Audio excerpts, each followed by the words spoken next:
الحمد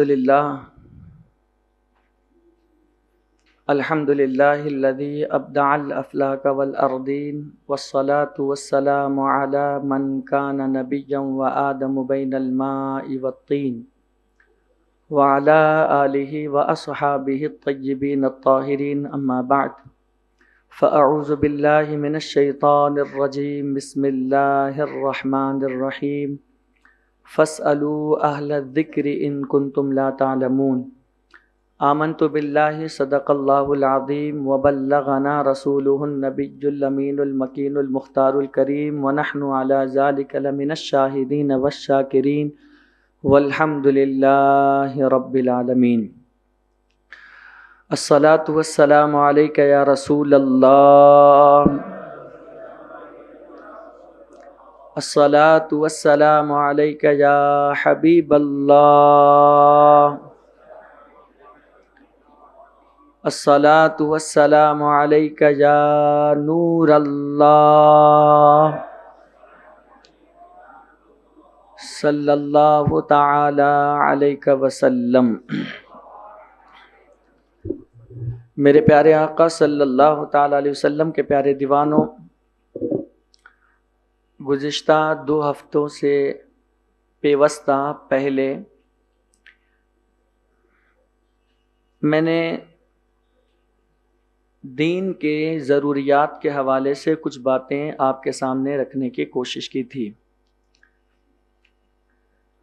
دراصل اس وقت ہم لوگ مسلمان ہیں، کلمہ پڑھنے والے ہیں، لیکن ہم کو یہ نہیں معلوم ہے کہ کون سے ایسے الفاظ ہم اپنی زبان سے نکالیں گے تو مسلمان رہیں گے، اور کون سے ایسے الفاظ ہم اپنی زبان سے نکالیں گے تو ہم دائرے اسلام سے نکل جائیں گے. آج فتنہ ارتداد بہت عروج پر ہے، کفر کرنے والوں کی تعداد بہت عروج پر ہے، اور نام نہاد مسلمان بار بار یہ بات عام سادہ سے مسلمان لوگوں کے ذہنوں میں نقش کرتے ہیں کہ میں کچھ بھی پڑھوں، میں کچھ بھی کہوں، آپ کون ہوتے ہیں مجھ پر فتویٰ لگانے والے، میرا اور میرے رب کا معاملہ ہے، میں چاہے جو بھی کروں مجھے میرا اپنا حساب دینا ہے، آپ کے فتوے کی ہم کو ضرورت نہیں ہے، اور تمہارے یہ چھوٹی چھوٹی باتوں کو لے کر ہم کافر ہو گئے، ہمارا ایمان اتنا کمزور ہے، یا ایسا ہے ویسا ہے، اس طریقے کی باتیں آج معاشرے میں کرتے دکھائی دے رہے ہیں. تو آج جو ہے میں انشاءاللہ تعالی وہ باتیں آپ کو بتاؤں گا کہ جس کے اقرار سے انسان مسلمان رہتا ہے، اور اگر اس کا انکار کر بیٹھے تو وہ انسان پھر دائرے اسلام سے نکل جاتا ہے. میرے پیارے آقا صلی اللہ تعالی علیہ وسلم کے پیارے دیوانوں، اس کو کہتے ہیں ضروریات دین.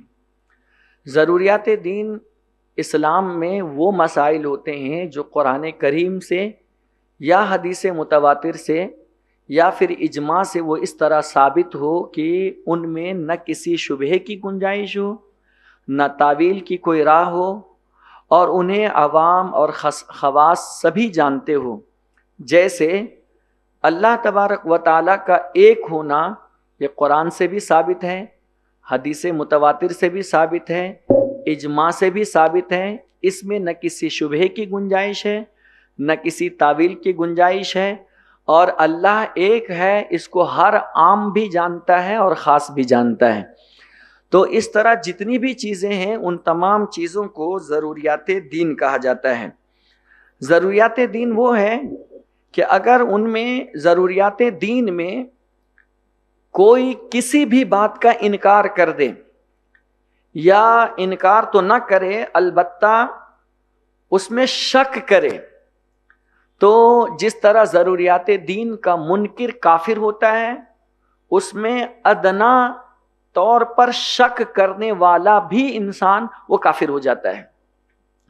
اسی طرح جو مسلمات ہے، یعنی جس میں کوئی اختلاف نہیں ہے، اور اس میں غلط تعویل، اس کا غلط معنی بتانے والا انسان بھی دائرے اسلام سے نکل جاتا ہے.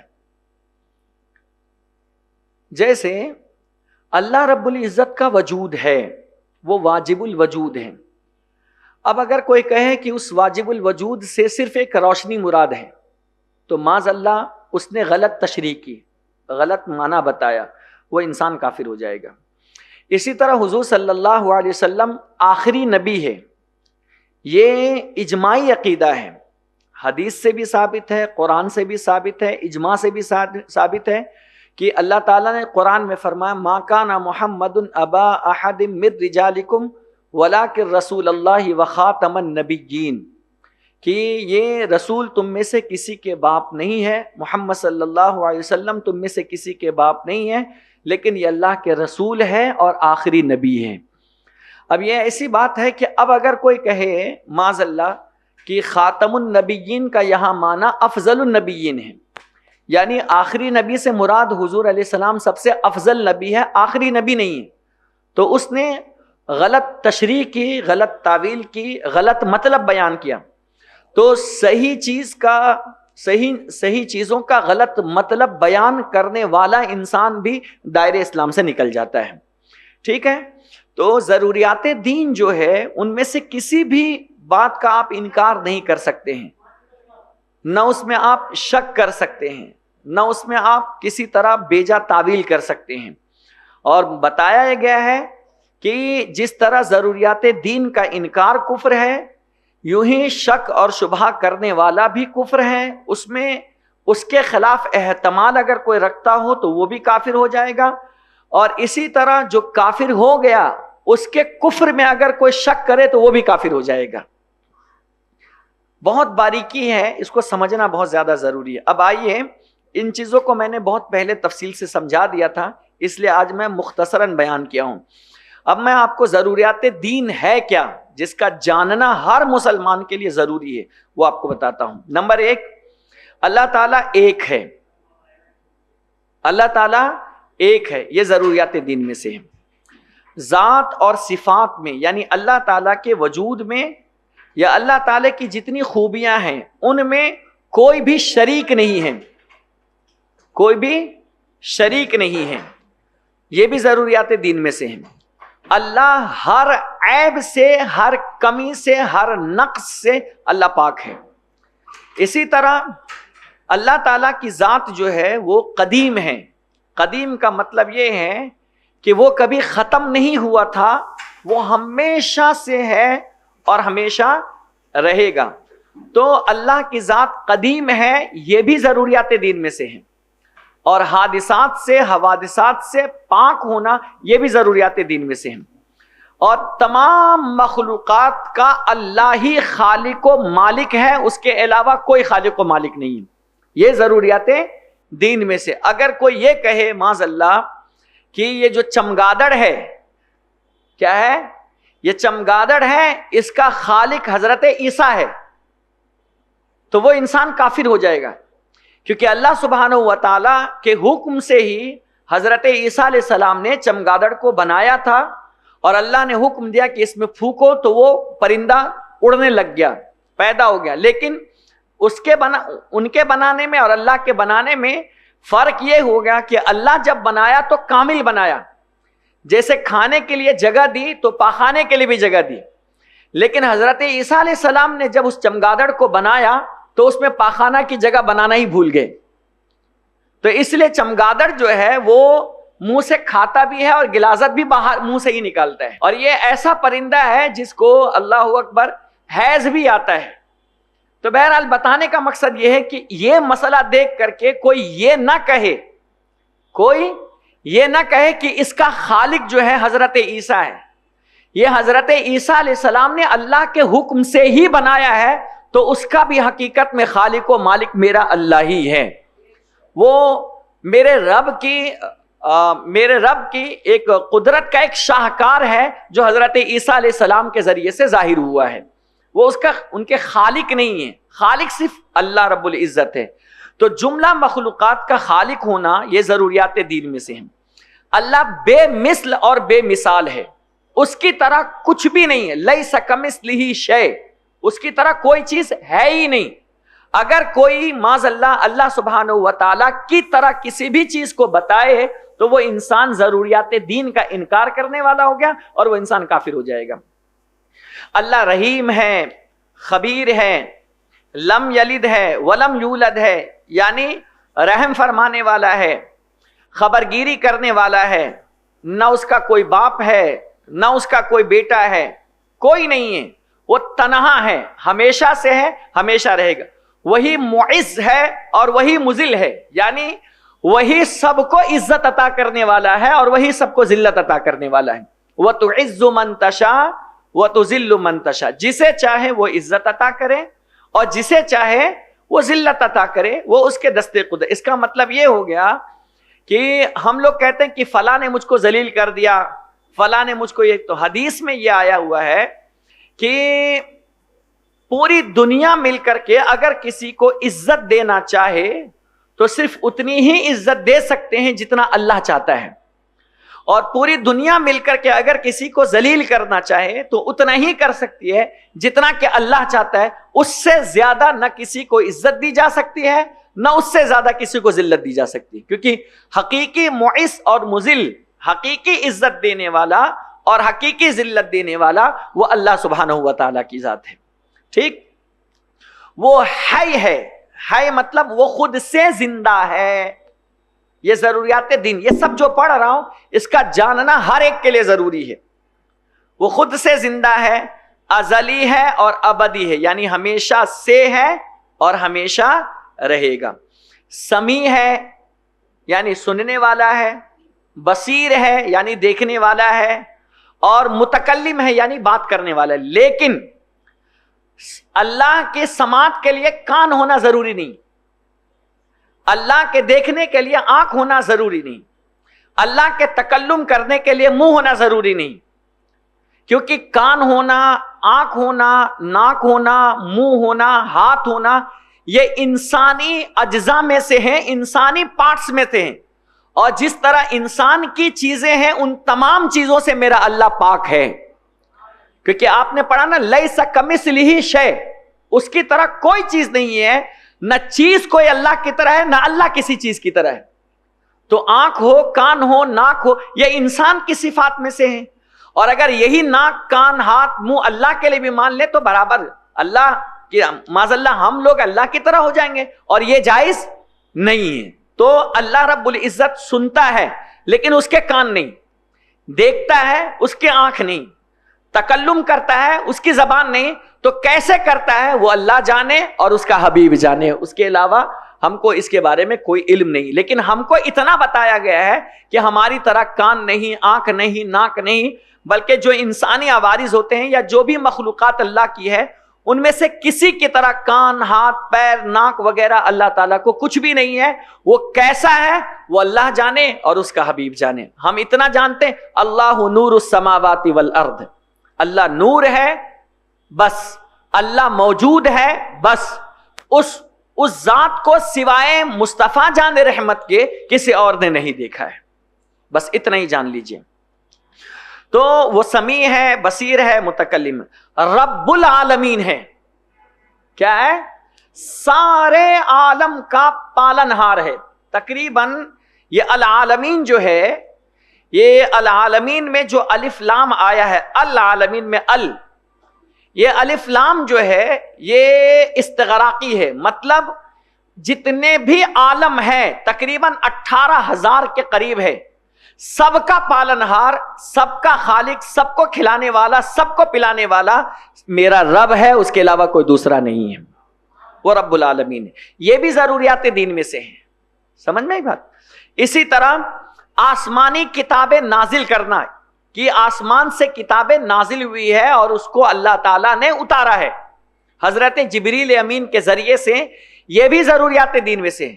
اور یہ بات اس لیے کہہ رہا ہوں کہ بعض ایسے لوگ ہیں جو معاذ اللہ حضور صلی اللہ علیہ وآلہ وسلم پر یہ الزام لگاتے ہیں کہ یہ تنہائی میں جاتے تھے اور وہاں اچھی اچھی باتیں اپنی طرف سے معاذ اللہ گڑھ لیتے تھے اور پھر لوگوں کے درمیان آ کر اس کو بیان کرتے تھے اور یہ کہتے تھے کہ معاذ اللہ یہ خدا کا کلام ہے.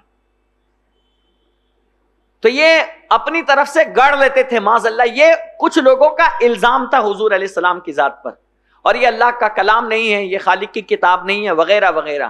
تو ہمارا عقیدہ یہ ہونا چاہیے کہ یہ کسی مخلوق کی کتاب نہیں ہے, بلکہ یہ خالق کی کتاب ہے. اور قرآن میں اللہ نے خود فرمایا الرحمن علم القرآن, اللہ خود فرماتا ہے رحمان نے علم القرآن, محبوب کو سارا قرآن سکھایا, اللہ نے عطا فرمایا ہے. خود حضور علیہ الصلوۃ والسلام کے بارے میں اچھا ایک دوسری آیت بھی ہے, اللہ فرماتا ہے انا نحن نزلنا الذکر وانا لہ لحافظون, کہ بے شک ہم نے ہی اس قرآن کو نازل کیا اور ہم ہی حفاظت کرنے والے ہیں. تو یہاں پر بھی بدبخت لوگ کہتے ہیں یہاں ذکر اتارا ہے, قرآن کا لفظ کہاں ہے؟ کہتے ہیں اللہ تعالیٰ نے اپنے ذکر کی حفاظت کی ہے, قرآن کی حفاظت کہاں کی ہے؟ تو ان کو اتنا معلوم ہونا چاہیے کہ اس ذکر سے مراد قرآن ہی ہے, کہ سب سے بہترین ذکر جو ہے وہ اللہ کا کلام ہے, اللہ کا کلام ہے. تو اس ذکر سے مراد سارے محدثین, سارے محتہ کے خود اللہ کے رسول صلی اللہ علیہ وآلہ وسلم نے ذکر سے جو مراد لیا ہے وہ قرآن مقدس مراد لیا ہے. بات سمجھ میں آئی؟ تو آسمانی کتابیں نازل کرنا یہ بھی ضروریات دین میں سے ہے کہ اللہ نے ان کتابوں کو نازل کیا ہے, ٹھیک ہے, اور رسولوں کو بھیجا. ربنا وبعث فیہم رسولا منہم یتلو علیہم آیاتہ ویزکیہم ویعلمہم الکتاب والحکمہ وان کانوا من قبل لفی ضلال مبین. سمجھ میں آئی بات؟ تو رسولوں کو بھی بھیجا گیا ہے, رسول ہے. اور قرآن مقدس میں تقریباً 27 نبیوں کا ذکر ہے. کتنے نبیوں کا؟ 27 نبیوں میں سے 25 انبیاء کرام کی نبوت جو ہے ان کے ناموں کے ساتھ بیان کیا گیا ہے کہ یہ نبی ہے, حضرت ابراہیم نبی ہے, حضرت آدم نبی ہے, حضرت عیسیٰ نبی ہے, زکریا نبی ہے, یحییٰ نبی ہے, عیسیٰ نبی ہے, موسیٰ نبی ہے. اس طریقے سے 27 نبیوں کا ذکر ہوا, ان میں سے 25 نبیوں کا ذکر نام کے ساتھ اللہ تعالیٰ نے بیان فرمایا. اور 2 نبی کے نبوت میں اختلاف ہے, ایک حضرت خضر علیہ السلام اور دوسرے حضرت عزیر علیہ السلام. ان دونوں کے نبی ہونے میں اختلاف ہے, لیکن امام عشق و محبت نے دونوں کو نبی ہی تسلیم فرمایا ہے. لیکن جو 25 نبی ہے ان کے علاوہ ان کے نام کے ساتھ نبوت ہے. اب اگر ان کے نبوت میں کوئی اختلاف کرے گا وہ انسان کافر ہو جائے گا, کیونکہ ان کے نام کے ساتھ ان کا نبی ہونا یہ ضروریات دین میں سے داخل ہے. بات سمجھ میں آئی آپ کو؟ یہ ضروریات دین میں سے ہیں, ٹھیک ہے, اس کا انکار نہیں کر سکتے. اور تمام رسولوں پر ایمان لانا یہ بھی ضروریات دین میں سے ہیں. آپ حضور علیہ السلام کی آخری امت ہے, تو اب اس کا یہ مطلب نہیں کہ آپ دیگر انبیاء کرام علیہ السلام پر ایمان نہیں لائیں گے. آپ سارے نبیوں پر ایمان لائیں گے, لیکن آپ جن کو فالو کریں گے وہ حضور صلی اللہ علیہ وسلم کو کریں گے, اور آپ کے اوپر جو نازل ہوئی کتاب قرآن مقدس ہے آپ ان کو فالو کریں گے, ٹھیک ہے. تو تمام رسولوں پر ایمان لانا یہ بھی ضروریات دین میں سے ہیں. اور فرشتوں کے وجود پر ایمان رکھنا یہ بھی ضروریات دین میں سے ہیں. اور یہ دراصل جو کفار قریش تھے وہ یہ کہتے تھے کہ فرشتے کچھ نہیں ہیں, فرشتے ایک نیکی کی قوت کا نام ہے. اور بعض کافر کہتے تھے کہ معاذ اللہ فرشتے اللہ کی بیٹیاں ہیں, اور دونوں باتیں کفر ہیں. فرشتے اللہ کی بیٹیاں بھی نہیں ہیں, اور فرشتے صرف نیکی کی قوت ہے یہ بھی نہیں ہے. باضابطہ جس طرح انسان اللہ کی ایک مخلوق ہے, جنات اللہ کی ایک مخلوق ہے, چرند پرند درندے شجر حجر یہ سب اللہ کی ایک مخلوق ہے, اسی طرح اللہ کی ایک مخلوق فرشتے بھی ہیں. سمجھ میں بات؟ اللہ کی ایک مخلوق, مکمل مخلوق فرشتے بھی ہیں. لیکن ہاں ان فرشتوں کا معاملہ یہ ہے کہ نہ وہ کھاتے ہیں نہ پیتے ہیں, وہ نور سے پیدا کیے گئے ہیں. اللہ تعالیٰ نے جتنے کام ان کے سپرد کیا ہے وہ اسی میں ہمیشہ لگے رہتے ہیں. ان میں 4 فرشتے بہت مشہور ہیں اور بڑے ہیں. ایک حضرت جبریل علیہ السلام ہیں جو وحی لے کر انبیاء کرام کی بارگاہ میں آیا کرتے تھے, اور ان کے علاوہ میکائیل علیہ السلام ہے, اسرائیل علیہ السلام ہے, اور اسرافیل علیہ السلام ہے. یہ 4 کل ملا کر سارے فرشتوں میں سب سے زیادہ مشہور و معروف ہے. 2 کندھے پر فرشتے ہیں جن کو کرامن اور کاتبین کہا جاتا ہے, اور دو قبر میں سوال کرنے کے لیے آتے ہیں فرشتے، ان کو منکر نکیر کہا جاتا ہے۔ کچھ فرشتے ایسے ہوتے ہیں جو حضور علیہ السلام کی قبر اطہر کے پاس موجود ہوتے ہیں، اور پوری دنیا کے جس کونے سے، جس خطے سے میرے نبی پر جو سلام پڑھتے ہیں، وہ فرشتہ اس آواز کو سنتا ہے اور حضور کی بارگاہ میں عرض کرتا ہے، یا رسول اللہ صلی اللہ علیہ وسلم، فلاں ابن فلاں نے آپ پر درود پڑھا ہے۔ وہ حضور علیہ السلام کی بارگاہ میں وہ درود پیش کرتا ہے۔ تو سارے فرشتوں پر ایمان لانا، فرشتوں کے وجود پر ایمان لانا، یہ ضروریات دین میں سے ہیں۔ مردوں کو حقیقت میں یحیی و یمیت، وہی اللہ زندہ کرتا ہے اور وہی اللہ موت دیتا ہے۔ جسے چاہتا ہے زندہ کرے، جسے چاہے موت دے، جسے چاہے پیدا کرے، جسے چاہے ختم کرے۔ یہ اللہ تعالیٰ کے لیے خاص ہے۔ انسان کہتا ہے نا کہ یہ اس وجہ سے مر گیا، یہ اس وجہ سے مر گیا، یہ حقیقت یہ ہے کہ اللہ نے اس کی قسمت میں اسی انداز میں موت لکھی ہے، اس کا ٹائم ہوتا ہے، کیونکہ قرآن کہتا ہے لِكُلِّ أُمَّةٍ أَجَلٌ اذا جاء اجلها لا يستأخرون ساعة ولا يستقدمون۔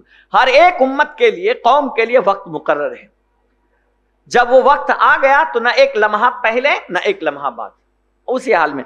تو مردوں کو زندہ کرنا اور اس کے علاوہ لوگوں کو زندگی عطا کرنا، یہ سب اللہ تعالیٰ کے دست قدرت میں اور یہ ضروریات دین میں سے ہیں، وہی مردوں کو زندہ کرتا ہے۔ جزا اور سزا کے لیے حشر و نشر ہونا، یعنی ہم مرنے کے بعد، جس کو بعد الموت کہتے ہیں، باس بعد الموت، مرنے کے بعد پھر سے اٹھایا جانا، یہ بالکل برحق ہے۔ دوسرے لوگوں کا عقیدہ ہے کہ ہم قبر میں گئے، گل گئے، سڑ گئے، ختم ہو گئے۔ کچھ لوگ یہ نظریہ ہے، کچھ لوگوں کا نظریہ یہ ہے کہ ہم مر گئے تو ہم کو جنم ملتے، دوسرا، تیسرا، چوتھا، اس طرح ہم کو، لیکن یہ ہے کہ ہم نے دنیا میں اگر پاپ کیا ہے تو کتا، سور، بلی بنا دیا جائے گا، اور اگر اچھا کام کیا ہے تو پھر سے اچھی زندگی دی جائے گی اور کچھ اور ہوگا، کسی اور شکل میں بھیجیں گے۔ ہمارے یہاں یہ ہے کہ ہم مرنے کے بعد ضرور زندہ ہوں گے اور ایک ہی بار زندہ ہوں گے، اور اسی کے زندہ ہونے کے بعد ہمیشہ کے لیے ہمارا فیصلہ ہو جائے گا۔ اگر ہمارے اعمال اچھے ہوں گے تو انشاءاللہ یقیناً اللہ ہم سب کو ضرور جنت عطا فرمائے گا، اور اعمال اچھے نہ ہوں یا ہمارا خاتمہ ایمان پر نہ ہو، اللہ نہ کرے کسی مسلمان کے ساتھ نہ ہو، تو پھر وہ انسان جو ہے نا اللہ کے غضب کا شکار ہوگا، اور وہ اللہ کے غضب والے گھر یعنی جہنم میں اس کو ڈال دیا جائے گا۔ تو جزا اور سزا کے لیے حشر اور نشر کا ہونا، حشر کا مطلب ہوتا ہے جمع ہونا، نشر کا مطلب پھیلنا، یعنی ایک ایسی جگہ ہوگی جہاں پر سب کو اٹھا کر کے جمع کر دیا جائے گا، جہاں بھی پھیلے ہوں گے لوگ پوری دنیا میں، سارے قبرستان سے اٹھ کر کے اس جگہ جائیں گے جہاں آج فلسطین موجود ہے، اور ہمارے لیے جو میدان محشر قائم کیا جائے گا وہ اسی جگہ پر قائم کیا جائے گا۔